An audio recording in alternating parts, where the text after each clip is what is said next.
Ernesto, ¿no? Agradecerle a Andrea que haya aceptado la invitación y que esté con nosotros. Y bueno, voy a presentarla, es un placer presentarla. Andrea es grado 5 de T, investigadora del Instituto de Economía de Facultad de Ciencias Económicas y Administración. Bueno, y nos va a contar sobre los métodos de corrección de ingreso reportado y las mediciones de desigualdad en un análisis para Uruguay en base a datos concatenados de encuestas y registros tributarios. Bueno, muchísimas gracias. Nada. No, gracias a ustedes por la invitación. Yo soy una persona empirista, o sea, digo, trabajo puramente empírico, así que no voy a hablar, o sea, obviamente que lo que voy a presentar seguramente sea algo bastante básico para ustedes y sobre todo lo presento porque capaz que tiene como algún interés en algún momento, primero para que sepan qué estamos haciendo en qué estamos discutiendo los que estamos trabajando en los temas de desigualdad, en términos de cómo tratar los datos de encuesta, y capaz que en algún momento, bueno, podría haber como un aporte, imagino que para ustedes todo lo que estamos haciendo es como súper básico y en algún momento estaría buenísimo como tener un aporte sobre cómo seguir con esta agenda. O sea, nosotros en este trabajo lo que van a ver es una aplicación, me imagino que ustedes podrían también colaborar en el propio como desarrollo de los métodos. Yo, como les digo, soy una persona que lo que está haciendo es trabajando con Emanuel Flacher y con Nora Lustig en tratar de ver qué impactos tienen sobre las encuestas, los métodos de corrección que están un poco en boga, y ahora les voy a comentar un poco cuál es la preocupación y por qué están. Y también decirles que hay una literatura internacional grande dentro de la gente que hace desigualdad más teórica sobre estos temas que seguramente ustedes conocen por otros lados. Entonces, bueno, lamento esto de esta cosa, pero bueno. La preocupación básica es, seguramente la conocen, es por qué las encuestas, si efectivamente las encuestas a hogares están captando los ingresos de la cola alta y en qué medida eso nos lleva a tener estimaciones de la desigualdad en niveles, pero también en tendencias que podrían ser problemáticas. Y en particular, eso es relevante si pensamos, digamos, los últimos 10 o 15 años en Uruguay, porque los trabajos basados en encuestas encuentran una caída importante de la desigualdad, y lo mismo pasa en este periodo en América Latina. Entonces, el reciente trabajo, la recuperación del trabajo con registros tributarios por parte de Piketty, que recoge como una vieja escuela de Kuznets y otros, antes de que existieran las encuestas de hogares, han puesto nuevamente en discusión el tema de que las encuestas parecerían ser insuficientes para poder captar los ingresos altos. Entonces, se han desarrollado métodos de corrección basados en el uso de estos registros. Anteriormente en América Latina tuvimos como unas experiencias complicadas, que capaz que, no sé si las conocen, de corrección de datos de encuestas en base al escalamiento con cuentas nacionales, y eso terminó generando trayectorias de la desigualdad que eran peores que sin corrección. Después, si quieren, podemos hablar. No sé cómo es el método, si ustedes van hablando o se hacen las preguntas al final. No dije, no me olvidé de preguntar eso al principio. En general, la gente cuando tiene una duda te interrumpe y después al final hay preguntas más generales. Bárbaro. Bueno, entonces esta recuperación del trabajo con registros tributarios, ¿no? O sea, que básicamente están disponibles en los países que tienen impuestos a la renta, y por eso la gente de la Paris School of Economics, Piketty y otros han trabajado con datos de países desarrollados que tienen impuestos a la renta desde hace, por lo menos desde el siglo XIX, o mismo Estados Unidos, y aún impuestos a la herencia desde 1700. Nosotros en Uruguay recién tenemos, bueno, hubo un impuesto a la renta en los 70, pero como saben, se restauró hacia 2007, entonces podemos trabajar desde hace muy poco con datos de registros tributarios.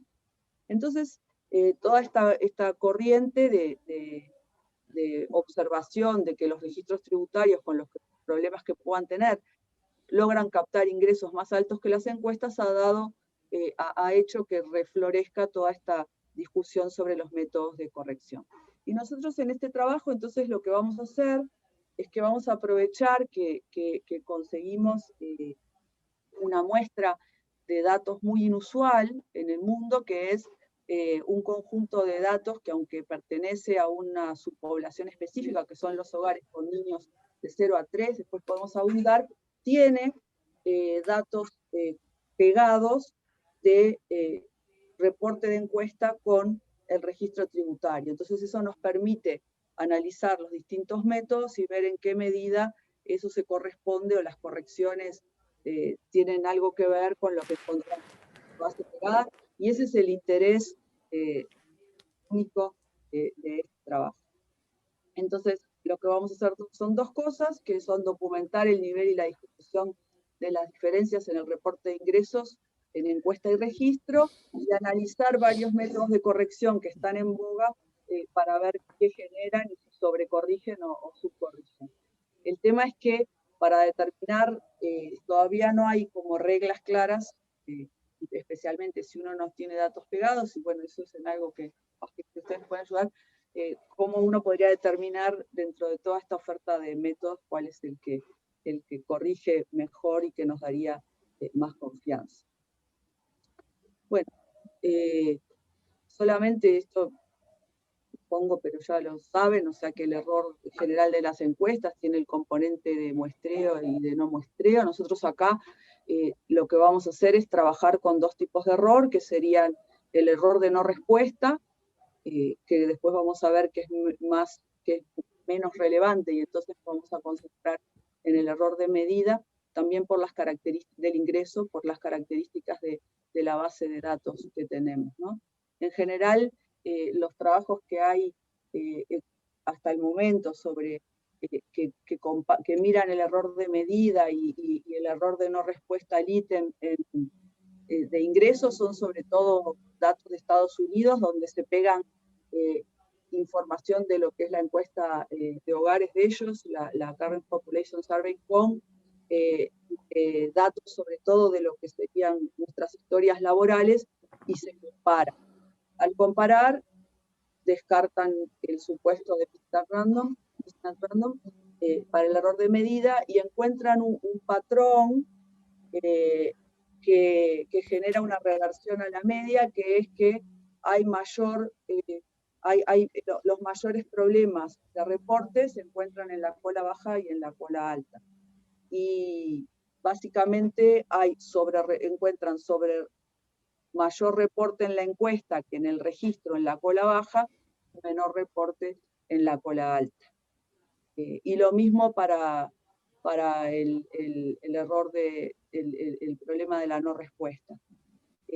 Las razones de las discrepancias se han estudiado bastante, tienen que ver con, bueno, algunos argumentan que podrían ser problemas cognitivos, otros dicen que podrían ser normas sociales, entonces a los ricos les cuesta decir que son muy ricos y a los pobres podrían aumentar el ingreso. Y algo que nos parece que es especialmente relevante para el caso de Uruguay y más para los países de América Latina, que es la coexistencia de ingresos formales con informales, que podrían generar que los registros sean especialmente malos para trabajar la cola baja.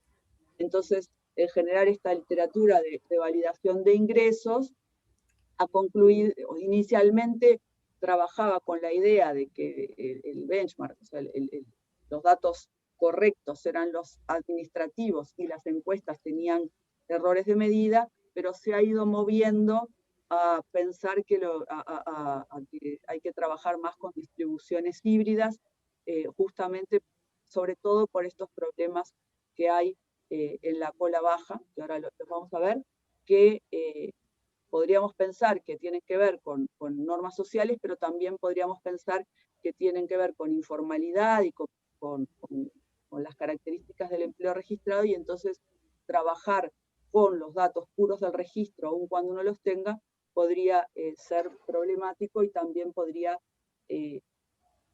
sobreestimar la desigualdad, porque si tenemos una cola baja con menores ingresos y el registro llega hasta más alto, eso sería lo que podría ser. Entonces acá... Andrea, ¿te puedo hacer una pregunta de eso? Sí, claro. No, ¿entendí mal? ¿O nosotros tenemos más informalidad efectivamente que, no sé, Estados Unidos? Sí. Aún en Estados Unidos, los trabajos estos de validación encuentran problemas en la cola baja que los atribuyen a normas sociales, pero también podría haber algo de informalidad simultánea. O sea, informalidad simultánea sería que vos reportás tenés ingreso registrado por menos que lo que efectivamente recibís. O sea, además están los completamente informales, que a esos no los encontrarías en el registro, ¿no? O sea, si vos los pegás, no van a estar. Pero hay gente que pegás y tiene más ingreso en la encuesta. Entonces la pregunta es si el de la encuesta es verdadero porque están subdeclarándole al BPS, o si le están diciendo al encuestador que tienen más porque les da vergüenza el ingreso que tienen por bajo. O sea, eso no está dirimido.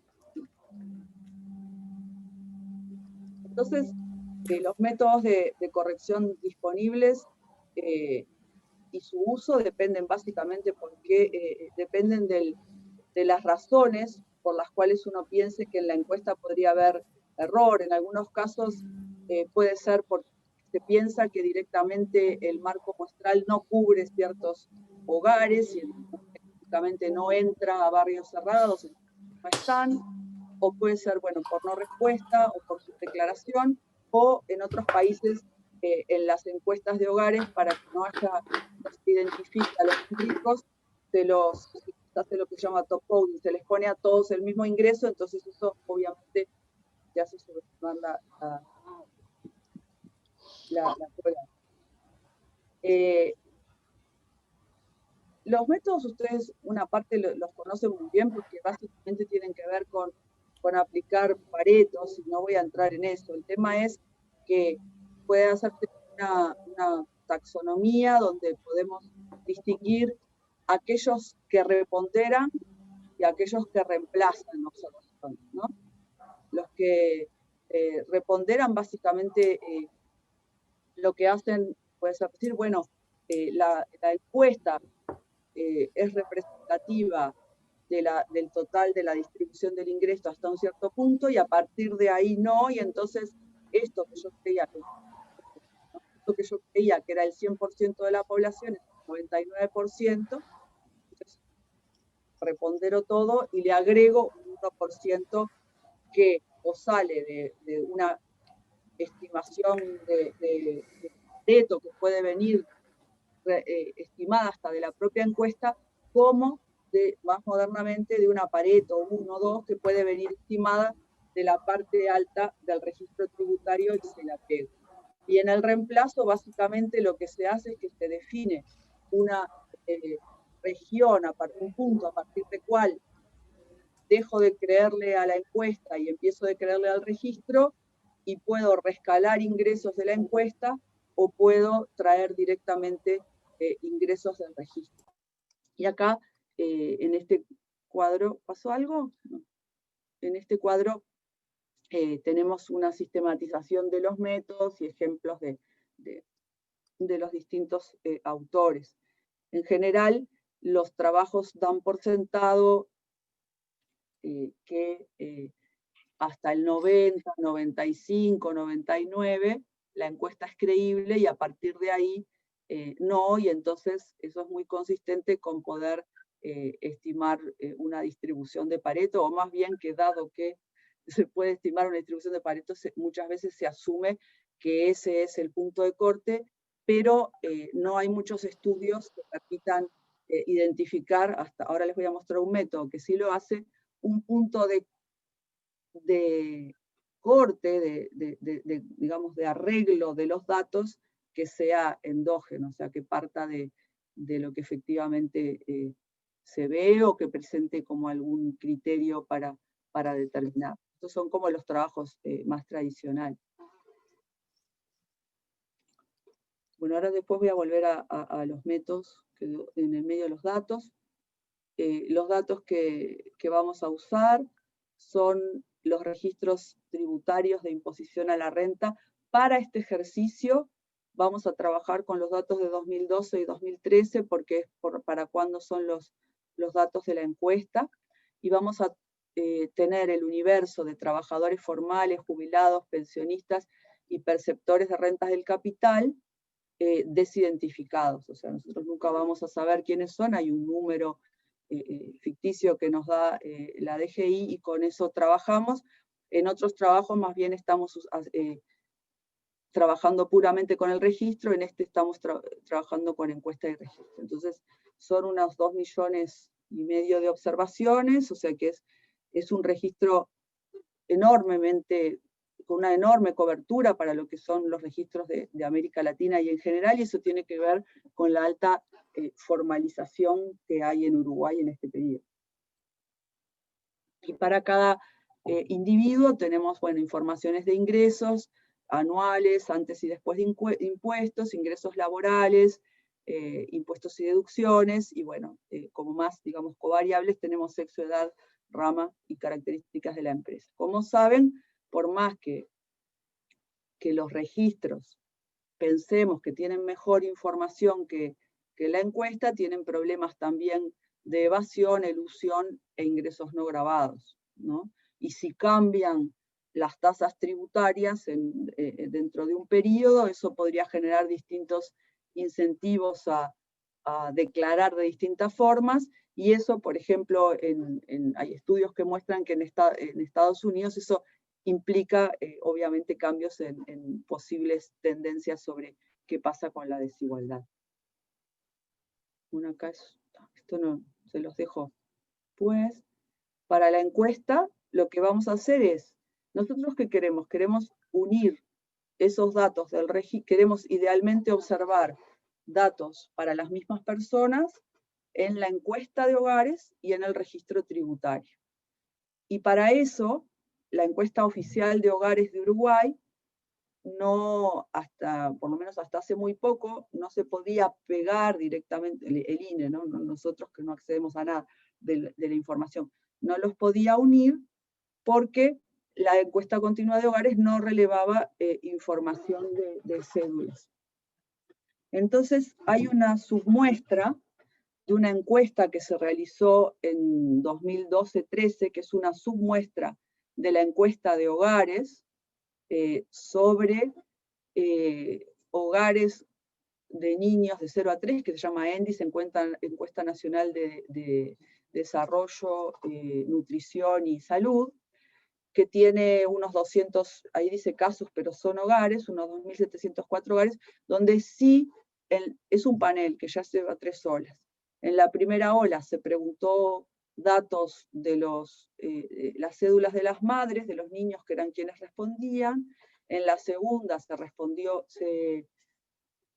preguntó de todos los integrantes del hogar, y entonces lo interesante de eso es como al ser una submuestra de la encuesta de hogares, se puede, y como están las cédulas, el INE y la DGI pudieron unir datos de encuesta con datos de registro para esta subpoblación. Entonces nosotros lo que hacemos, esperen que voy a cerrar porque hay ruido.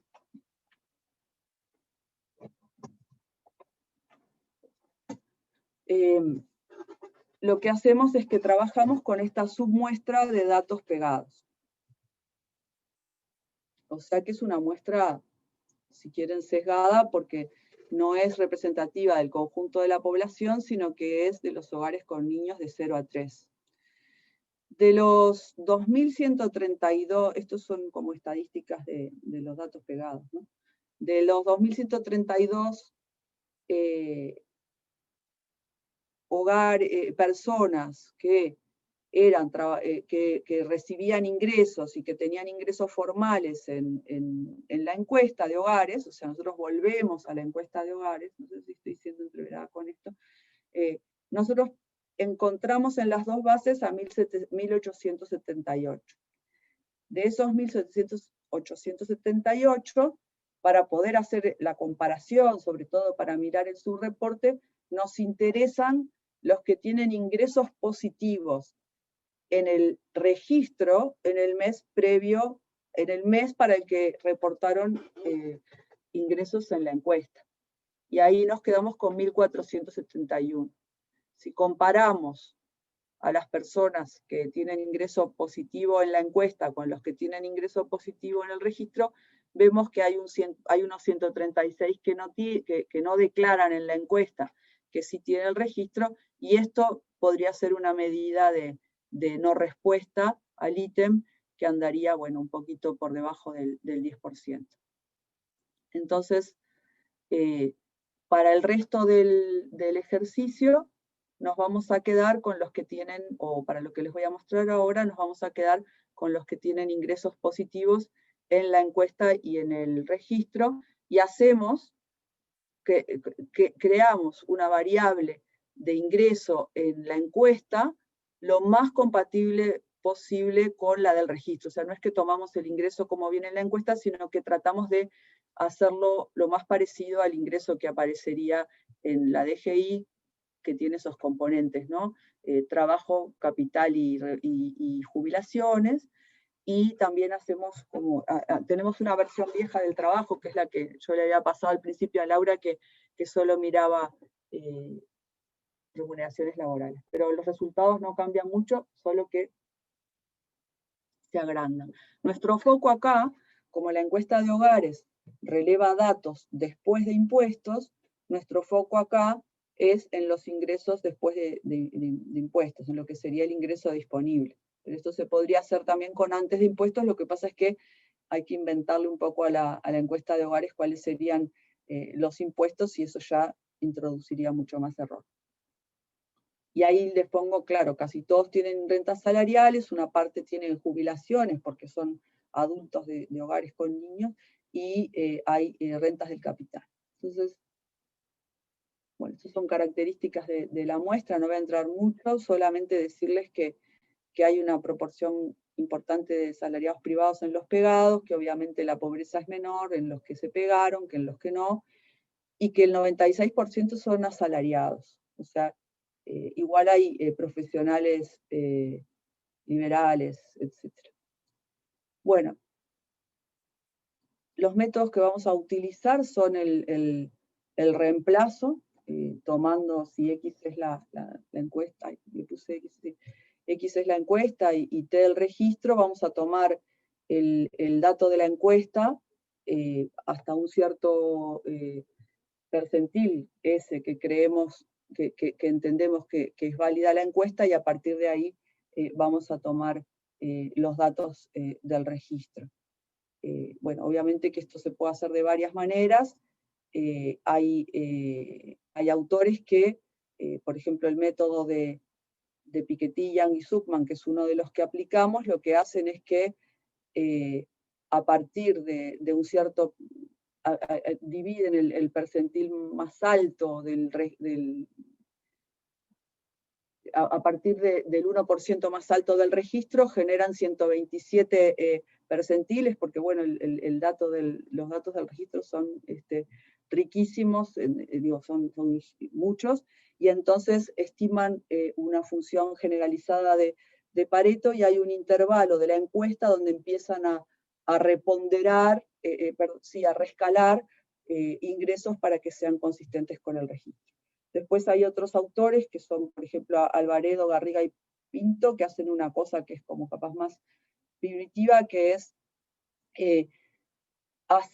generar los cocientes cuantílicos, y cuando el cuantil en la encuesta, en el registro es más alto que la encuesta, reescalan por la diferencia.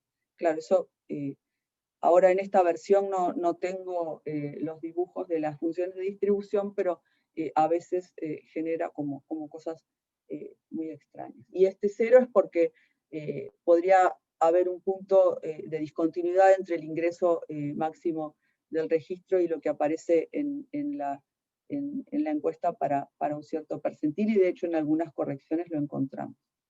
Y bueno, y la reponderación también es reponderar por debajo, reponderar, digamos, lo que consideramos que está sobre representado en la encuesta por problemas de subcaptación, e inflar la parte de arriba.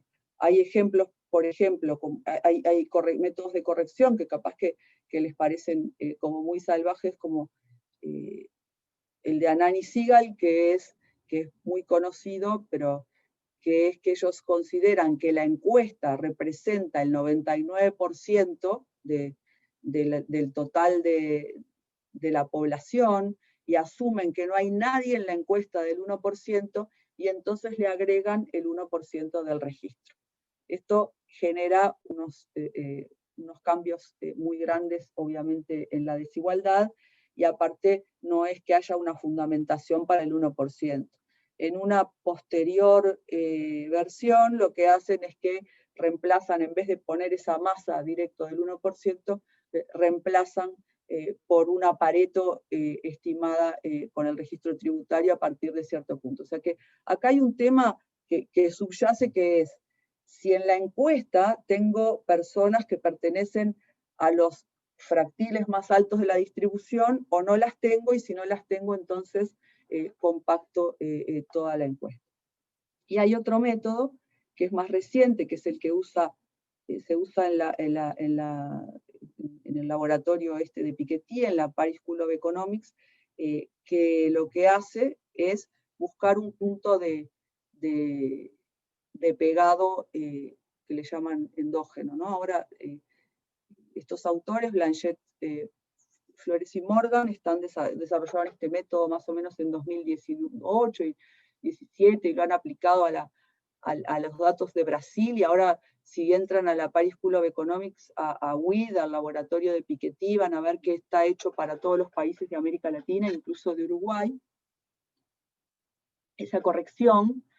Y, por ejemplo, en el caso de Brasil, genera un cambio en la tendencia de la desigualdad para digamos, los últimos 15 años, lo cual en realidad tiene implicaciones importantes, porque significaría que las políticas redistributivas de los gobiernos del PT, etcétera, no generaron reducciones en la desigualdad. O sea, esto tiene como después implicaciones importantes sobre cuáles serían las políticas que efectivamente permiten reducir la desigualdad.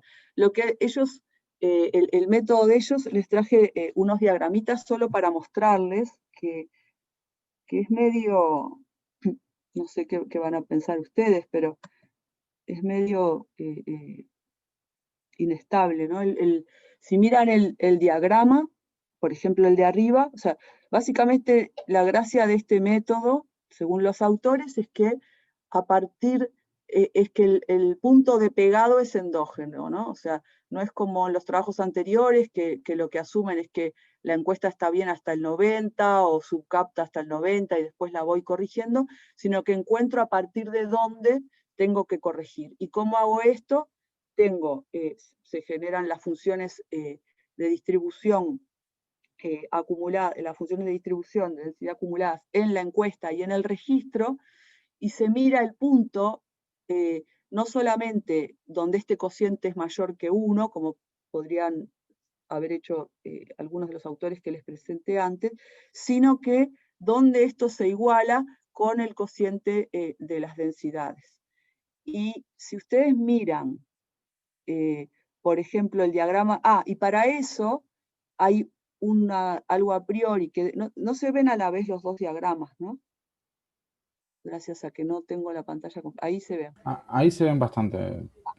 La idea es que el investigador le debe decir, debe definir a partir de dónde le cree al registro.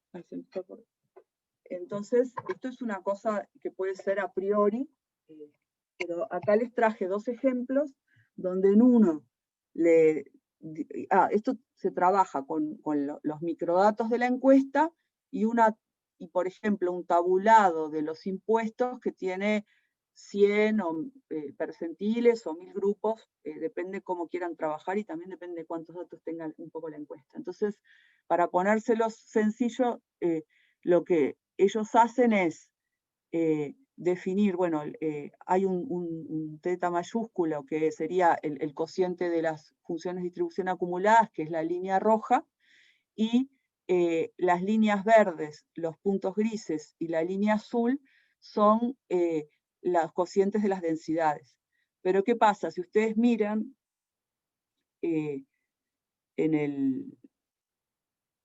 si ustedes, acá hay algo raro, pero si ustedes miran en el diagrama van a ver que la línea verde se corta varias veces con la línea azul, con la línea roja, ¿no? O sea, ahí ya podríamos decir que hay varios puntos de corte.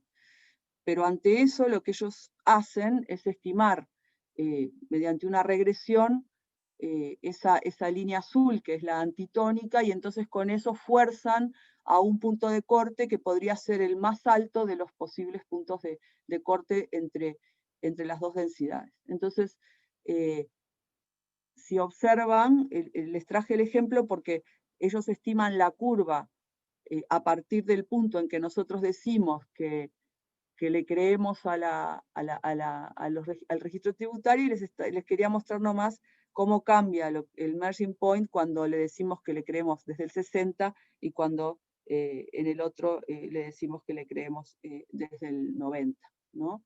Y bueno, nosotros estamos tratando de ver mucho más, en la versión actual del trabajo, estamos tratando de entender mucho más qué hace este método y cómo altera la función de densidad, porque si miran como el dibujo de la función de distribución, genera cambios importantes porque combina reponderación por debajo del punto de pegado, o sea, digamos en la primera por debajo del 70, o sea, eso lo hace más pequeño, con rescalamiento por encima, y para ese rescalamiento trabaja con el histograma del registro con funciones uniformes por intervalos hasta el 99 superior, y a partir de ahí trabaja con funciones de Pareto generalizadas. Entonces es como una intervención muy fuerte sobre la encuesta, y dependiendo desde qué punto estamos haciendo el pegado, estaríamos como haciendo una modificación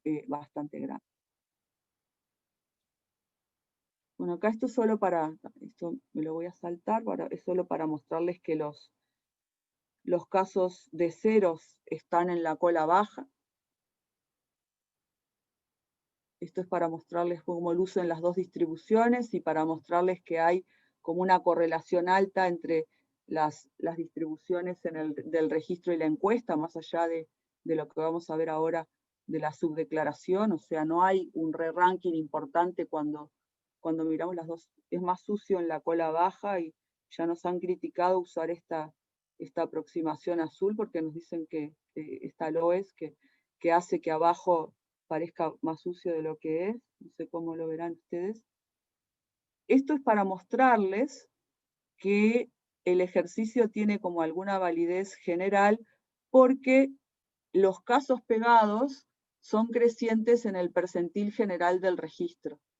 O sea, acá estoy usando los datos, los percentiles de todo el registro, no los percentiles de los casos pegados, y estoy poniendo la proporción de casos pegados por ese percentil general del registro, y entonces vemos que no está sesgado hacia la cola baja, que sería uno de los miedos que uno podría tener cuando trabaja con adultos de hogares de niños de 0 a 3. Entonces eso nos da cierta tranquilidad. Las cantidades son microscópicas porque en total tenemos 1461 casos pegados. Este es el patrón, este es como el resultado que es capaz más interesante, aunque era esperado, que es el patrón de subdeclaración en los datos pegados. O sea, acá lo que hacemos es que para cada percentil de datos de ingreso de ingreso tributario, o sea, de lo que saldría del registro en los datos pegados, computamos la relación entre la media de ingreso en la encuesta y la media de ingreso en el registro tributario. Y los puntitos sueltos son las observaciones y los rojos son las medias por percentil. Y entonces lo que vemos es un patrón de sobre-reporte. No sabemos si es sobre-reporte, pero llamémoslo sobre-reporte en el registro, en la encuesta, hasta la segunda barra vertical, y a partir de ahí un subreporte que va creciendo hasta llegar aproximadamente al 60% o 50% en el percentil más alto. Cuando las barras verticales, la primera barra es el salario mínimo, vemos que ahí no hay mucho cambio, pero la segunda barra, la que está ahí por el 60, es el mínimo no imponible. Entonces, lo que estamos encontrando es un patrón de subdeclaración por debajo, de sobre-reporte por debajo de 20.000 pesos, y como ven, este específicamente está hecho con los ingresos laborales, pero si tomamos todos los ingresos, da más o menos por el 50, hay, la mediana está en el mínimo no imponible aproximadamente, ¿no? O sea, la mitad de la distribución gana por debajo del mínimo no imponible. Sabemos, estas son características del impuesto a la renta uruguayo, que empieza muy alto a tributar, y por arriba de ahí encontramos este patrón de subdeclaración. Entonces, si le creyéramos a esto, podríamos pensar que la región a partir de la cual deberíamos corregir los datos de la encuesta empieza bastante más abajo que lo que podrían sugerir las metodologías más tradicionales, basadas en creerle hasta los 90, etcétera, y por encima de ahí ajustar una pared. Bueno, esto también puede tener consecuencias medio, para mí, peligrosas, porque implicaría intervenir mucho más la encuesta. No sé qué piensan ustedes. Ahora, en base a esto, nosotros definimos una distribución híbrida que le llamamos la distribución verdadera, solamente para ver qué pasa, donde consideramos hasta el percentil 60 de los impuestos los datos de la encuesta, y a partir de ahí los de la DGI. Esto con el argumento de que aún cuando hemos compatibilizado los datos de los ingresos formales,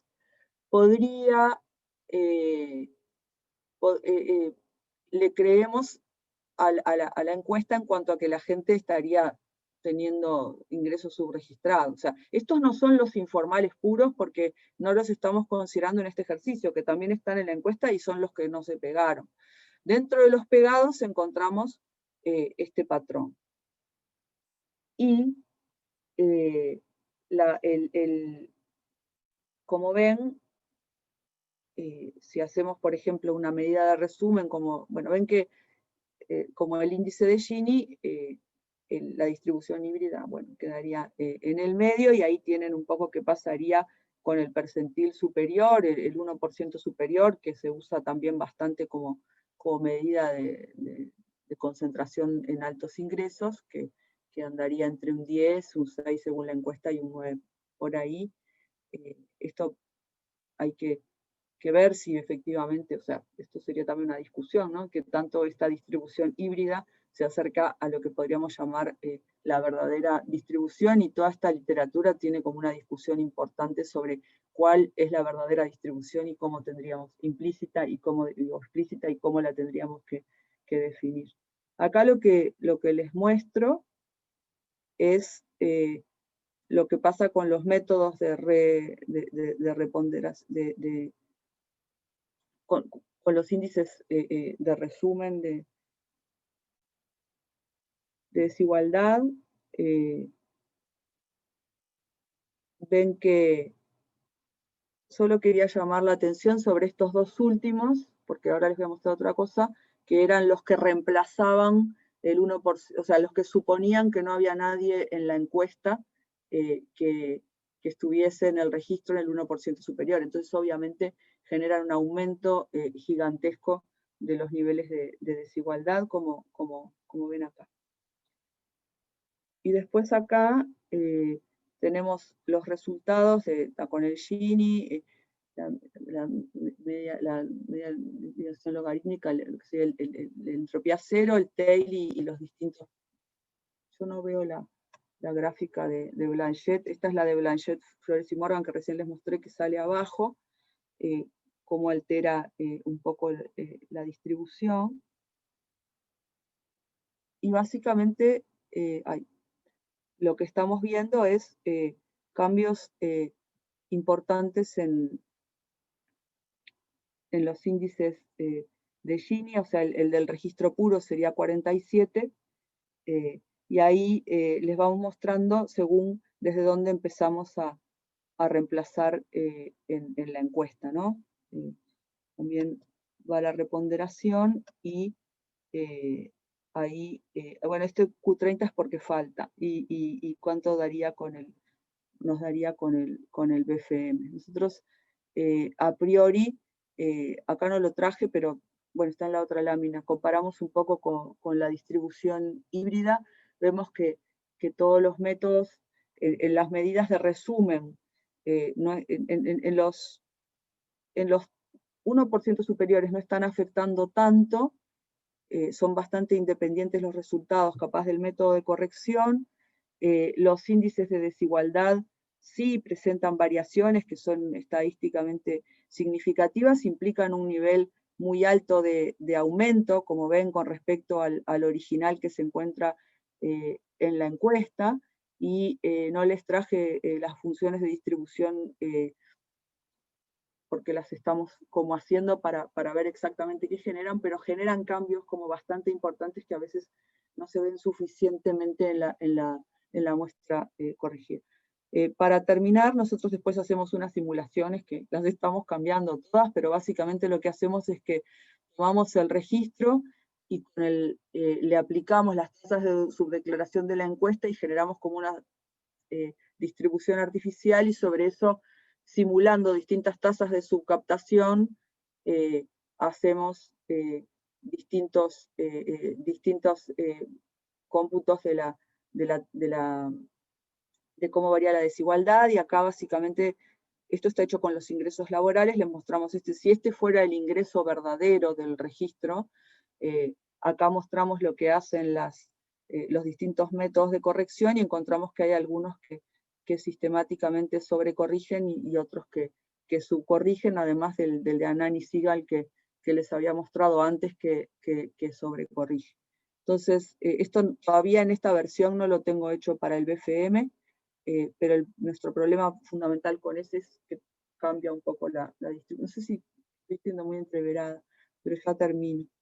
Básicamente, lo que encontramos entonces es evidencia de subdeclaración de ingresos laborales a partir y totales a partir del mínimo no imponible, lo que hace pensar que el patrón de subdeclaración, si en el resto de los países fuese como el de Uruguay, como les digo, no hay datos así para ningún país prácticamente, y ese es el interés de este ejercicio, implicaría que se desvía mucho más abajo las dos distribuciones de lo que se piensa. Lo otro es el patrón de sobredeclaración debajo de la mediana, lo que hace pensar que hasta ahí los datos del registro no serían tan creíbles, y no serían creíbles, salvo que pensáramos que la gente sobredeclara por vergüenza de tener bajos ingresos, donde ahí este argumento cambiaría, y toda nuestra distribución híbrida y demás está basada en que abajo le creemos a la encuesta. También que hay fuertes diferencias entre los métodos de corrección que pueden llevar a sobreestimaciones y subestimaciones de la desigualdad, y bueno, lo ideal sería poder replicar este estudio con datos de otras partes. Estamos, como les digo, seguimos haciendo otras simulaciones y demás, y también poder estudiar algo que con con estos datos no podemos estudiar, que es quienes no están en la encuesta, porque básicamente estamos trabajando dado que las personas aparecen en los dos lugares. Básicamente, la conclusión que tenemos con Nora y con Emanuel es como de usar capaz los métodos de corrección para mostrar algunos intervalos de cómo podría variar la desigualdad, pero todavía no pensar en que estos métodos estén maduros, por lo menos con lo que sabemos hoy, como para dejar de trabajar con los datos como vienen en las encuestas. Capaz que esto les parece medio tonto, pero en este momento, por ejemplo, en la Paris School of Economics y en otros lugares, se está impulsando fuertemente la adopción de este método de Blanchet, Flores y Morgan para la corrección, y entonces habría que entender mucho mejor qué hace con la distribución final para poder adoptarlo y pensar que es preferida esa corrección a trabajar solo con los datos de encuesta, y por acá terminaría.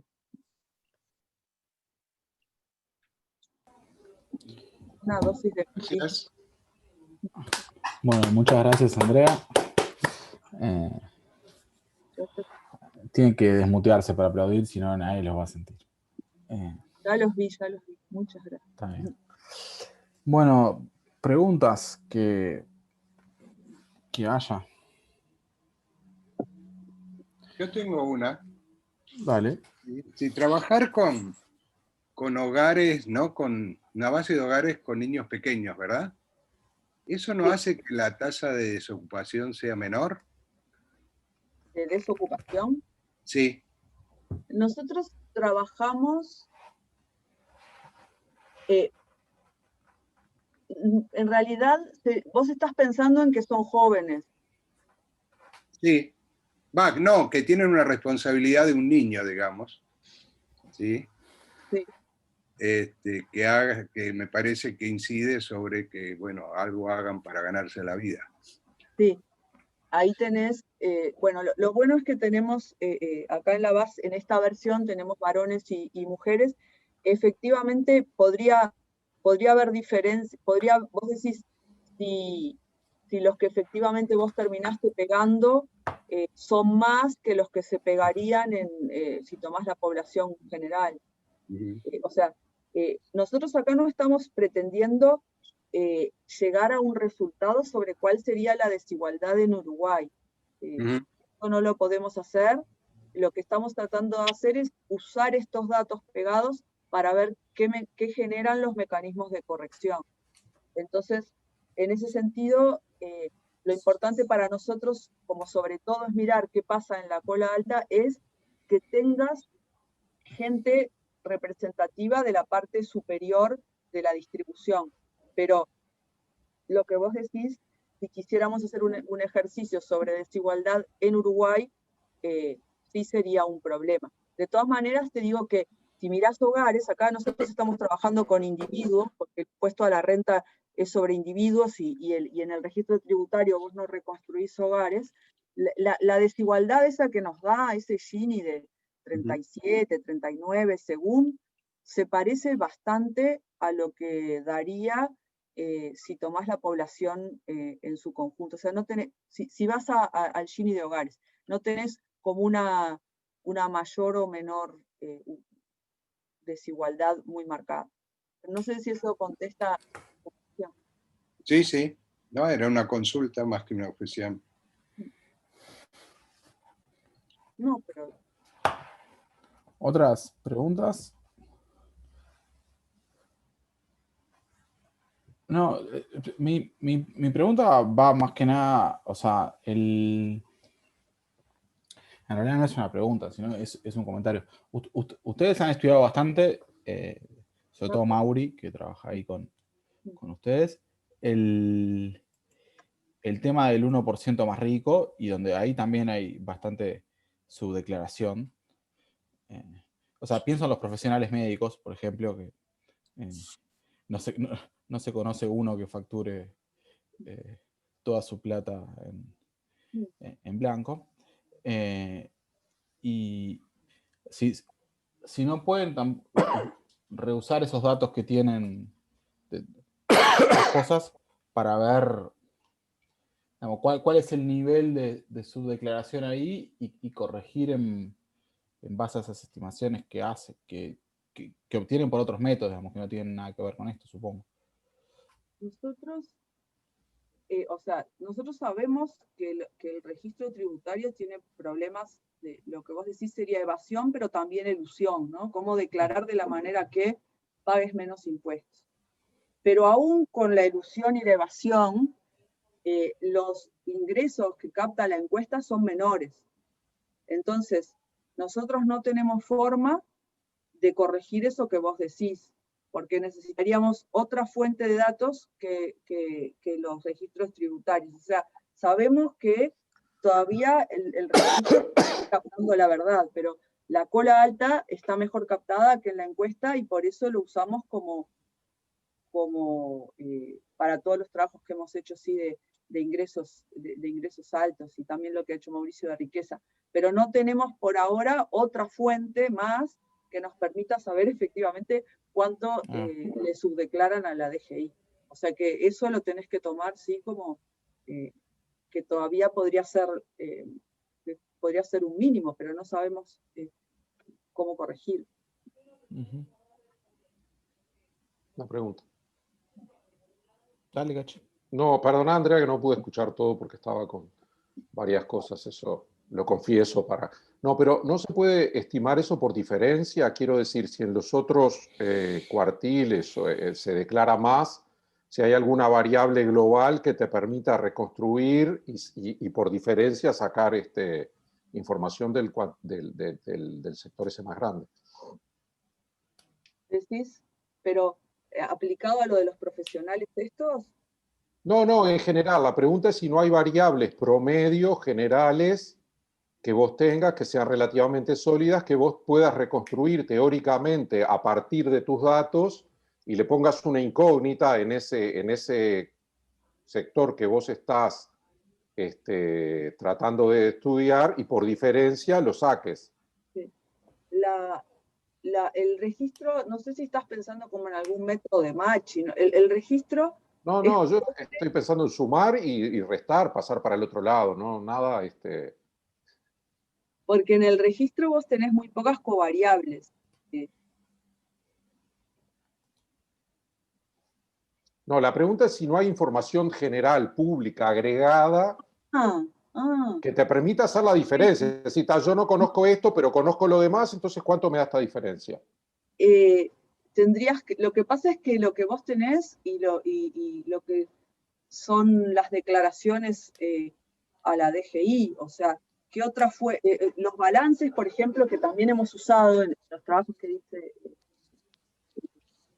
Nicolás de empresas, donde sacamos las utilidades, también salen de los... O sea, todas esas fuentes... Sale todo de ahí, lo agregado. Claro, claro.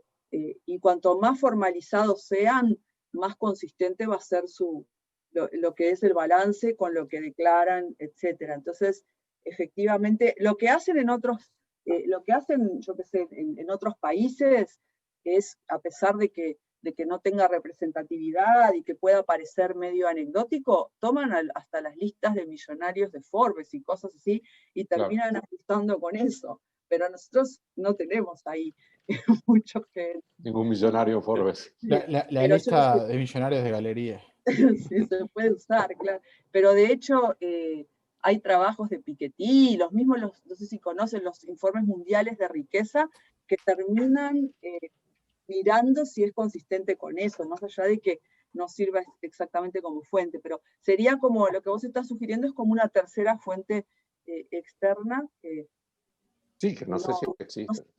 Que habría que pensarla, pero sí estaría bueno, porque en realidad una cosa importante es que nosotros no somos como unos fanáticos del registro tributario, ni toda la gente que hace esto, lo que pasa es que es la fuente que tenés hoy donde podés pensar la encuesta, pero si aparecieran otras, sería como... Sabemos que en Uruguay hay mucho dinero de ricos que no está en el país, y eso tampoco lo estamos considerando bien cuando trabajamos con los registros tributarios. Está bien, gracias. Chichi, habías levantado la mano. Sí, no sé si... no estoy silenciado. Andrea, ¿cómo estás? Andrea, en realidad, para entender un poco más, en realidad ustedes lo que trataron es de comparar la serie de metodologías que se han puesto en boga desde el trabajo de Piketty para ver cómo las correcciones se comportan en un caso, llamémoslo, en un modelo juguete, en el que ustedes tienen los dos, y lo que encuentran, me corrige si estoy diciendo mal, lo que encuentran es que a todos esos métodos que a veces se les da una gran publicidad, en el caso de estudio que ustedes tienen, tienen defectos unos y otros, y que lo que ustedes han concluido es que ese coeficiente de Gini es más o menos como robusto, es decir, está bastante cerca del que obtienen con la sola encuesta y del que obtienen con el solo registro tributario. No sé si me entendí bien, que en realidad me parecía que no se modificaba mucho la cifra, ¿no? La primera parte sí, es lo que decís, o sea, usar un ejemplo de juguete donde tenés esos datos pegados para mirar todos esos métodos. Lo que no estamos tan seguros es que sean inocuos, porque para lo que es el coeficiente de Gini, esos cambios son grandes. Ese pasaje de, yo qué sé, entre el registro, si lo haces en el registro, que sabés que tiene problemas hacerlo, da 47, si lo haces en la encuesta da 39, entre esos dos estás casi como la diferencia entre Uruguay y, no sé, no te diría Brasil, pero México. O sea, es grande para el rango que observamos en las distribuciones. Y después, lo que sí tenés razón es que capaz que entre los métodos las diferencias no se ven tanto en los Ginis como cuando dibujás toda la distribución. Y eso tiene como una cantidad que yo no se las traje porque las estamos todavía haciendo. Eso tiene consecuencias importantes en cuanto vos querés mirar la incidencia de una cierta política, dónde afecta y qué generaste, más allá que capaz que las medidas de resumen y sobre todo el 1% superior no sea tan sensible, pero básicamente sí es como vos lo resumís. ¿Puedo hacer otra pregunta, Andrea? Claro. ¿Sí? Si trabajas con la base de datos, ¿no? Ahí para cada hogar, ¿no tenés hogares o personas? ¿No? Sí. En Bueno, la encuesta tengo las dos cosas. Bueno, tenés los ingresos, ¿verdad? Sí. Y entonces, suponete que calcularas lo que tendría que haber pagado de IRPF para cada hogar. ¿Sí? ¿Eso se contrasta razonablemente con lo que recauda el Estado? No. No, porque a partir del mínimo no imponible empezás a tener... no, perdóname, no. No porque como la encuesta subestima, a vos te daría que sí, pero no sabes, o sea, no podemos saber. Sabemos que la gente que, a ver si esto que te contesto es lo que vos preguntaste, si los que están por arriba del mínimo no imponible, le declaran más a la DGI, si querés ponerlo así, que a la encuesta. Por lo tanto, nosotros no podemos saber si ellos le están mintiendo a la DGI. No sé si era esa tu... Bueno, no, te daría como una idea de la relación entre las dos fuentes, ¿no? Sí, es que sabemos que están subreportando en la encuesta.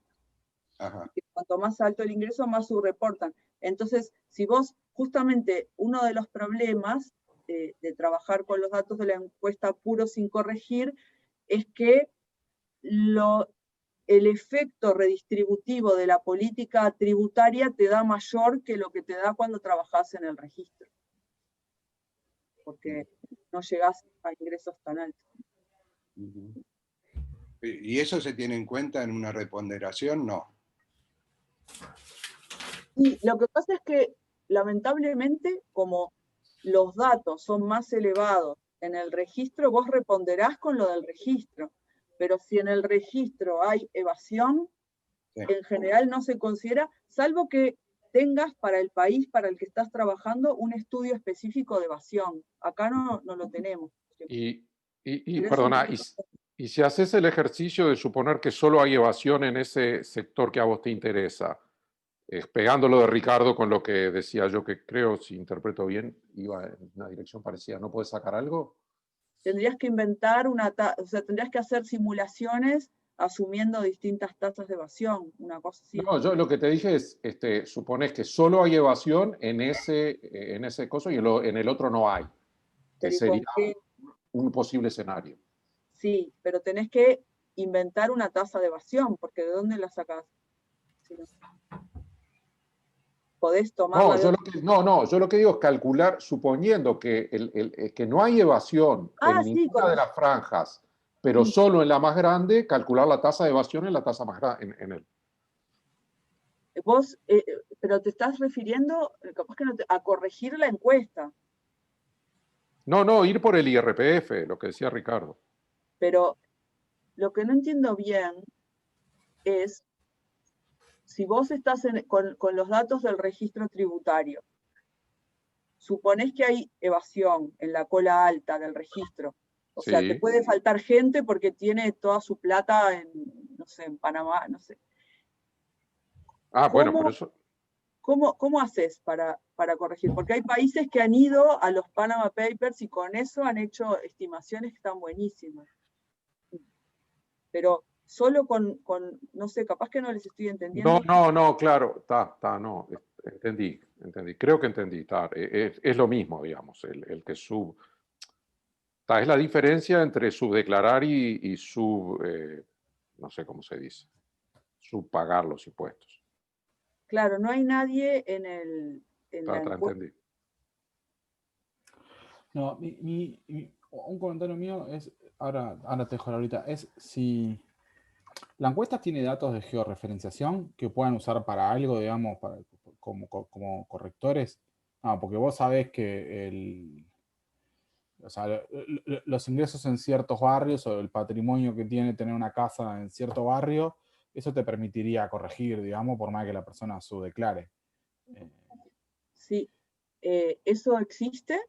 El tema es que necesitarías tener los datos tributarios georreferenciados. Y por ahora no están georreferenciados, pero sería una buena idea, y también estudiar la no respuesta por barrios, porque ahora el INE cuando te da la base no te dice qué hogares rechazar, vos no sabés, no tenés como la historia de los rechazos, entonces una de las cosas que puede pasar es que te estén rechazando a los más ricos dentro del barrio y te sustituya, no sé, con una casa de Carrasco o un apartamento de Pocitos que está en el mismo estrato pero es un poco más pobre. Eso hoy no lo sabemos y estaría buenísimo tener esa información también. Tenemos pobres en Carrasco, ¿eh? Algunos. Laurita había levantado la mano.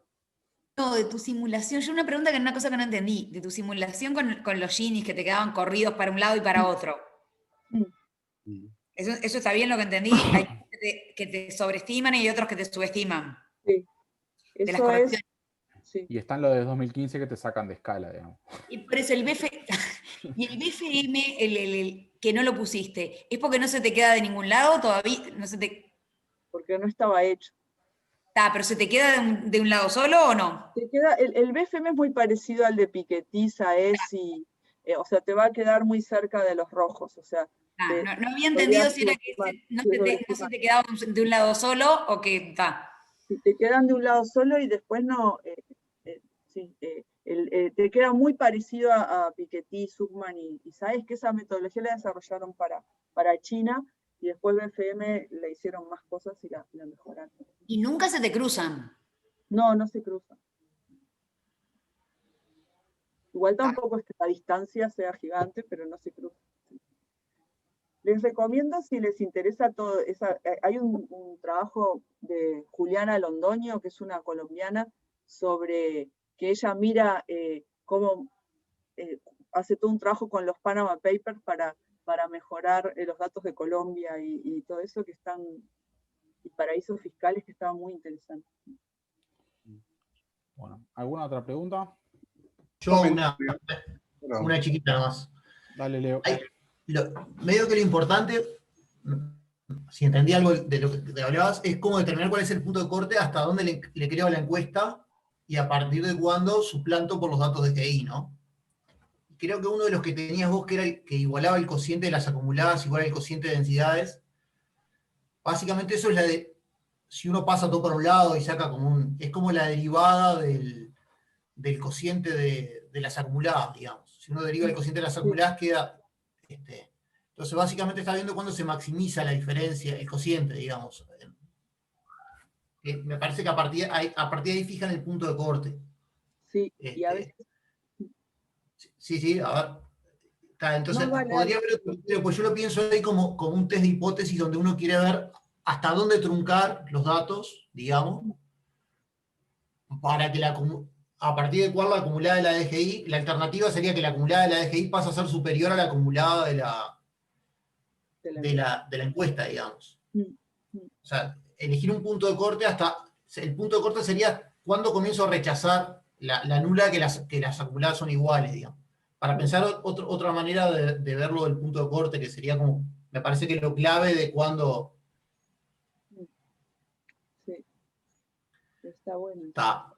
O sea, que lo importante sería, en el trabajo de ustedes me parece, es ver dónde corto y dónde dejo de creerle a la encuesta, digamos. Eso es como lo... Sí. Porque a partir de ahí varía mucho el Gini a partir de esa elección de punto de corte, digamos.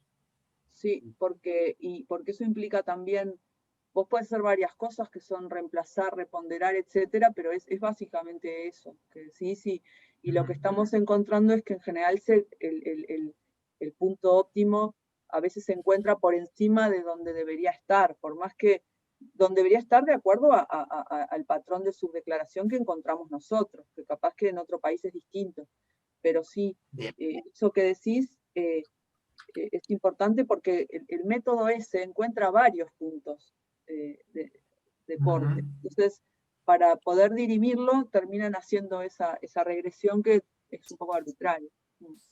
Bien.